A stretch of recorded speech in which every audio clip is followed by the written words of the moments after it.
me put it back. Sir, no, sir. Just put it I'm back. asking, sir. Stop. Just put it I'm back. asking, sir. Stop.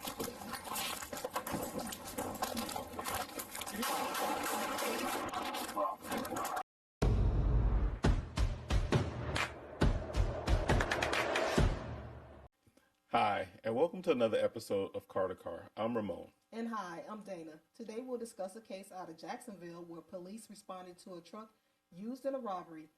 So we'll look at the video, we'll come back and discuss. Hey, what's up, man? Hey, sir. How you doing? Is this your truck? Yeah. Do me a favor. Have a seat for me, okay? Hey, bud. Just have a seat for me real quick. Let me put it back. Sir, no, sir. Just put it I'm back. asking, sir. Stop. Sir, Just put it I'm back. asking, sir. Stop.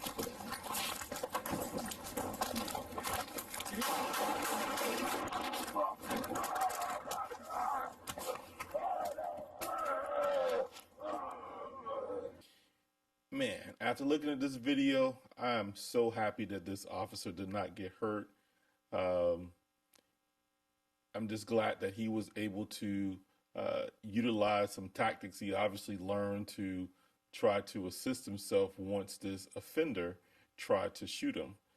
You know, upon contact, and I saw later in a wide shot of the video that his car he parked far away.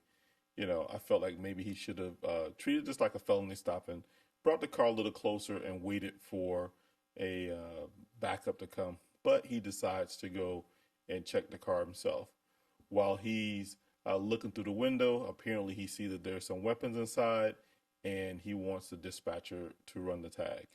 I believe that he should have probably did a little bit more communicating with the dispatch to say, hey, listen, I believe this is the vehicle. Run this tag to verify, and I see some weapons in the car. Thought that he remained really calm when he saw the potential occupant coming that had a dog with him. You know, so tried to make contact. You see that the male was trying to act like he didn't know what was going on, and so it became very dynamic when the suspect tried to, hey, I'm going to put my dog up. The officer remained calm. Hey, no, don't put the dog up. Just relax. Let's sit on the curb for me or whatever. And so when the guy tries to go into the car, he already knew what was in the car. So he was ready to try to stop him and defend himself. And so, you know, when you have somebody that's your same height, same size, you know, it's a little harder to control them one-on-one. So you saw that the suspect was able to pull away a little bit and then was able to get his gun. Again, not wanting to really go into a Monday morning quarterback, but this is what we're here for. The tactics that I thought that the officer used when he tried to get away and make some separation, probably should have, you know, maybe turned his hips a little bit more and brought his firearm out and discharged from there. But that comes with training. And so I'm glad that he was able to discharge some rounds and get the gentleman off of him and not allow him to fire his gun. And so he was able to go home safe because of his tactics. Yeah, considering that he took on this task by himself, I think he did a great job of creating distance and giving himself some time to pull out his weapon. I think he did a good job with even staying vigilant to see the guy, because sometimes people can get tunnel vision when you're looking around inside a car looking for weapons and you're in the back of the car running a tag and you get tunnel vision and not see a person approach.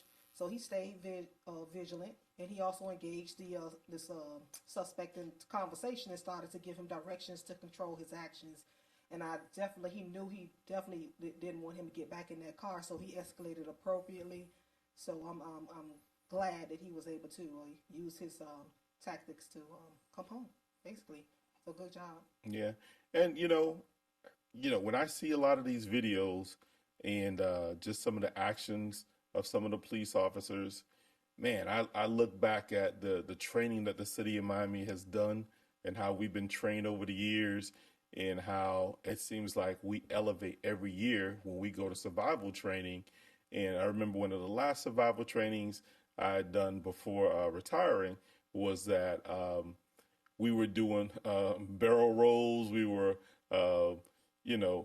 zigzagging. We were exploding to from one barrel to the next, like getting behind cover, coming back from behind cover with our gun out, turning our hips, pointing our gun in a direction.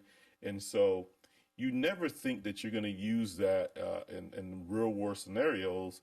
And, it doesn't appear that when you're doing it, like, how is this going to work? You're always like, what are they coming up with now? But just looking at this situation, one of those trainings that we did, in fact, would have helped here, would have helped a situation like this where practicing turning your hips, pointing your gun away from the direction you're going. So, I gotta give a hats off to my previous police department, because our training department, I think, really prepared us for whatever that comes our way. Absolutely. So good job, officer. I'm glad everything worked out to your favor, and that's all I have. Well, the last thing I say is, when we're put in these situations and we have to discharge our weapon to take someone's life, you see over and over again that more likely than not, we go into helping the person who we just took lethal action against. And I want to commend the officer for, saying, okay, this guy was going to try to kill me, but I had to shoot and try to, stop the threat. Now he's potentially dying. Let me help him out before rescue gets here. And so another kudos, like we have to make sure that we acknowledge all of the work that police officers do. And I thought that was a good job as well. Absolutely. Preservation of life is a core value of any police department. Yes. Oh, absolutely. So with that, there's another episode of Car to Car Podcast. Please be sure to like, share, and subscribe. Until next time.